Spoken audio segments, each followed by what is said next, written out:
454 के साड़ी बलम दहिया होई गे भारी। 454 के साड़ी बलम दहिया होई गे भारी। हमरे ससुर जी के ऊंची हवेली, हमरे ससुर जी के ऊंची हवेली।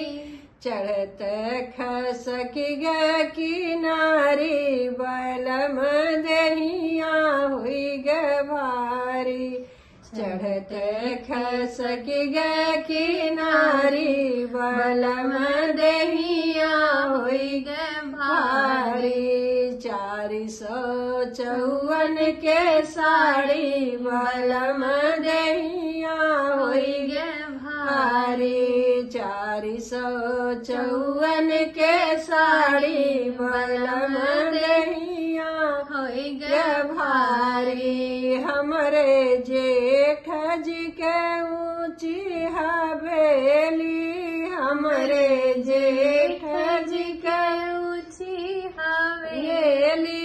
चढ़त के खुली गई साड़ी बलम दहिया हुई गे भारी। चढ़त के खुल गई साड़ी बलम दहिया हुई गे भारी।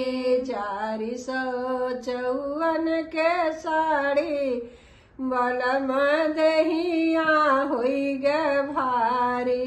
454 के साड़ी बलम दहिया हुई गे भारी। समरे देवर जी के ऊंची हवेली, हमरे देवर जी के ऊंची हवेली। उड़े गए घुंघटा हमारी बलम दहिया हुई गे भारी। उड़ी गईल घुंघटा हमारी बलम दहिया हुई गे भारी। 454 के साड़ी बलम दहिया हुई गे भारी। हमरे बलम जी के ऊंची हवेली, हमरे सजन जी के ऊंची हवेली।